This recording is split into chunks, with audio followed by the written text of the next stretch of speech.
His hands, which were unequivocally blue, reached for her. "He's dead," her mind shrieked. "Matt Price is dead and has a crush on me and wants to take me to the beach. Oh, God, don't let him touch me." "Stay away," she warned, her voice a klaxon. "Please, Stephanie. You don't mean that. Not now. Not after you know how much I love you." He reached for her hand. "Don't!" she screamed, slapping him across the face. It was an instinctive slap, reflex really, straight from the reptilian brain. He was dead, damn it, dead, dead, dead. On contact, red light squiggled from his ring, up Matt's arm, and then sprang from his face into her fingers. Her hand, and then her arm, went numb. You didn't have to hit me," he cried. "Why does my hand ache?" she wondered. "It feels dead. Dead." Leaping in a dry rasp, the tear ducts probably having rotted away, she thought, Matt fell to his knees in front of her. "I mean it, Stephanie. I love you." He reached out to touch her left knee, just below the hemline of her solid, no-nonsense office skirt. She stumbled back, terrified, but not before his fingers brushed the nylon of her tights. More red light shimmered from his fingers into her flesh, and then her left leg, like her arm, went numb. She crashed to the floor. Had she hit her head? She felt dizzy, but she didn't remember hitting. Then something moist oozed against her. She looked down and saw Matt's black, rotting lips kissing her left knee, right through the purple fabric of her tights. "I've thought about you so much, Stephanie. Every hour, every day since I did it. Please don't be afraid," he murmured, sliding his lips softly down her calf, then slipping off her shoe and kissing the ridge of her foot. Red light flashed from his mouth and from his blue and squishy hands, squishy and gelatinous like the eyes. And the smell of freshly turned earth and decaying flesh rushed over her lungs like chlorine, but a million times worse. "Let go of me!" she screamed at last, kicking Matt in the face with her right foot. Her right foot, like the left, went numb. Matt jerked away from her, his sunglasses falling to the floor, his empty eye sockets, along with his mouth, gaping. His tongue was black. "Why did you kick me?" Again, his head turned to the right, away from her, and his voice lowered. "Oh, of course, darling, I understand. You're a lady. Please forgive me. I should have asked before I tried to kiss you and stuff." Both of her legs now dead weight behind her, Stephanie wiggled towards the kitchen. "Please, don't leave," Matt begged, looking directly at her this time and following. He leaped forward, grabbing for her leg, but catching only the hem of her skirt. In spite of her dead arm and her dead legs, Stephanie managed to unbutton the waist and then flick the zipper down, wiggling out of it and leaving Matt with only a handful of tweed cloth. For a moment, Matt kept babbling to the skirt, apparently oblivious that Stephanie had detached herself from it.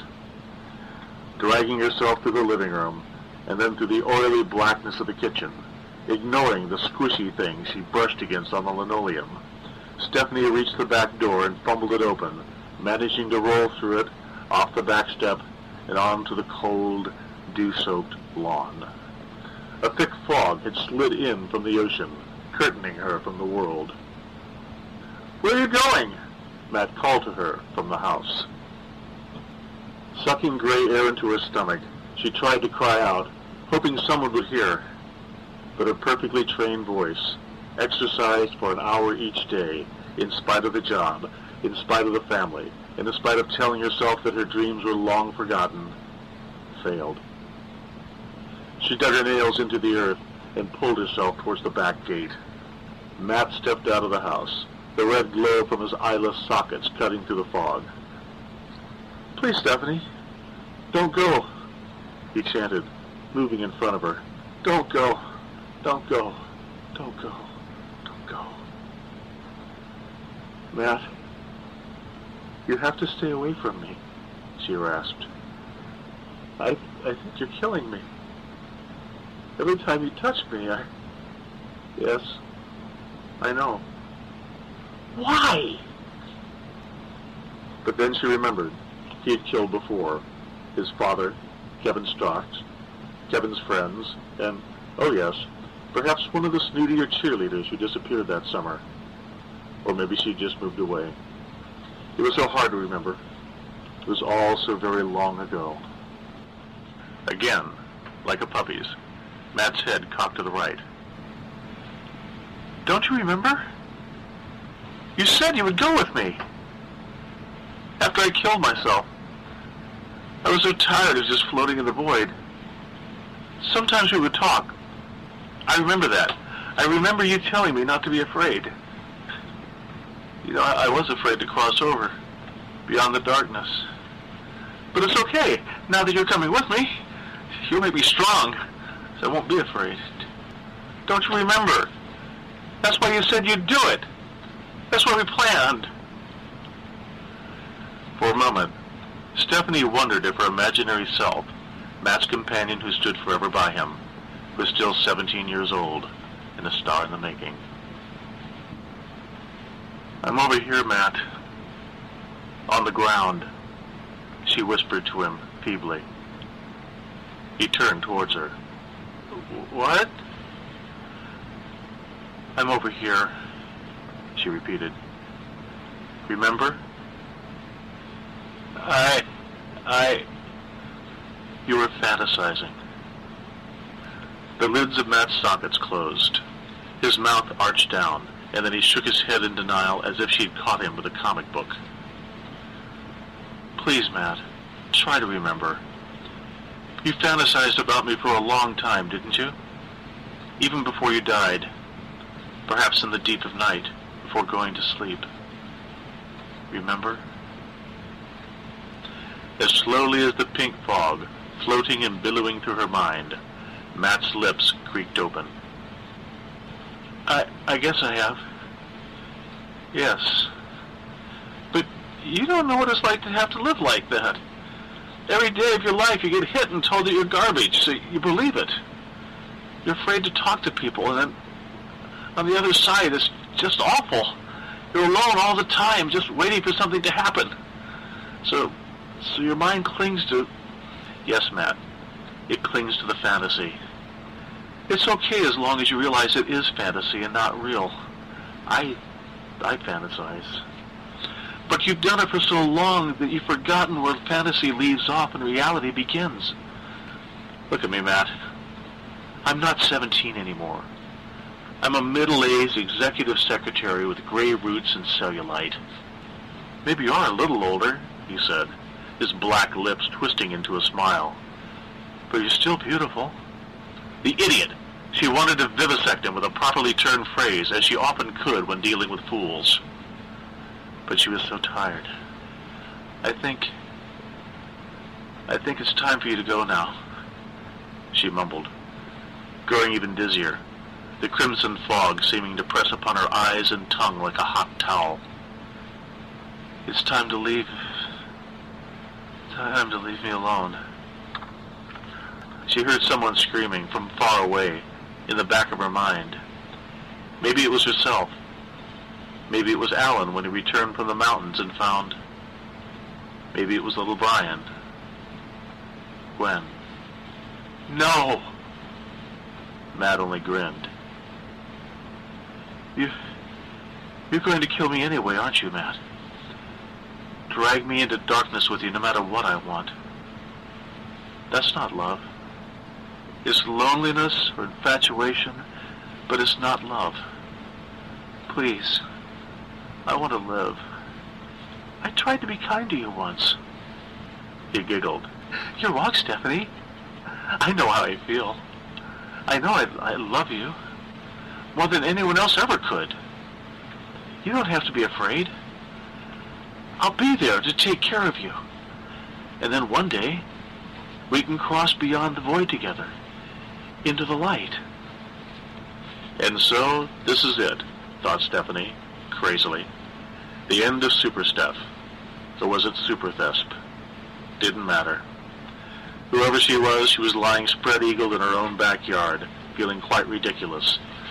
Poor Matt, she remembered herself thinking, all those years ago. Poor lonely, shy Matt. He was in the final quarter of his junior year, on the verge of adulthood, and still too shy to talk to a girl, much less date or, God help him, kiss one.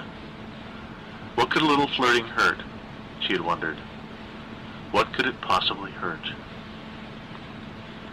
The fog was growing thicker.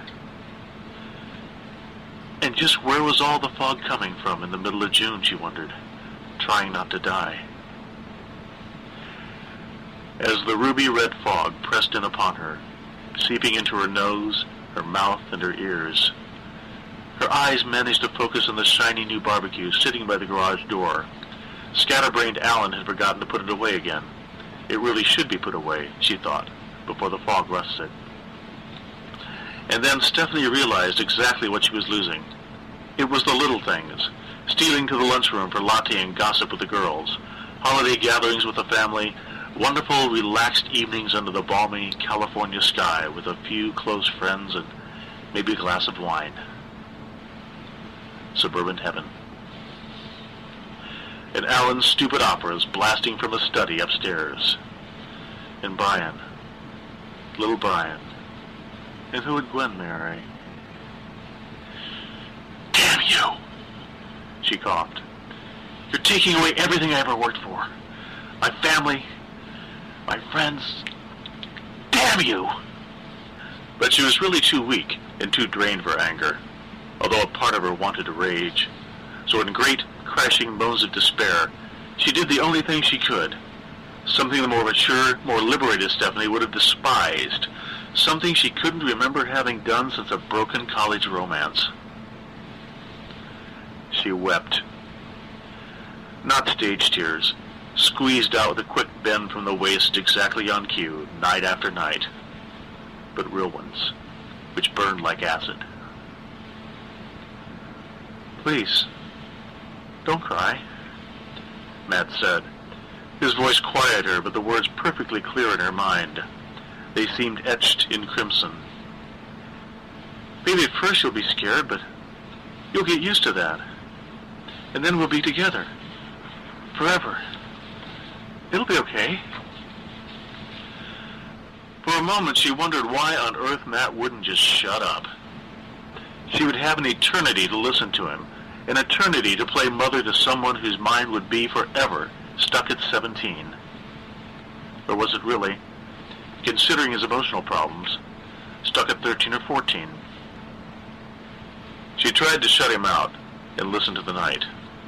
She wanted to hear just one more piece of reality, like a horn blasting on the highway below, followed by the inevitable squeals of teenage laughter. A reminder of a time that was long behind her, or should have been. Or maybe she could feel something, like the dew on the back of her neck. Clinging. Clinging like the wet nylon of her tights, like Brian when he was littler and afraid of the dark, like Matt Price for eternity. She could feel the fog clinging to her neck. You're wrong, Stephanie, Matt murmured. She could feel the fog clinging. I know how I feel about you. Clinging. I know that I love you. Clinging. The red mist turned black.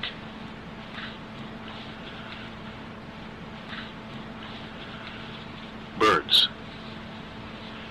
Birds and voices in automobiles. Crisp morning air. A jet plane somewhere up high. Loud and defiant grunge music from the Schuster house next door. It sounded like Pearl Jam, or maybe the Stone Temple Pilots. Her daughter's music. Sunshine warming her face. Hip-hop bass throbbing from a passing car, clashing with the grunge rock. Didn't anyone listen to Julie Andrews anymore? She was alive. It was morning. Stephanie was weak and nauseous, and for several minutes completely unable to move from the flower garden she had fallen into during the night. But she was alive.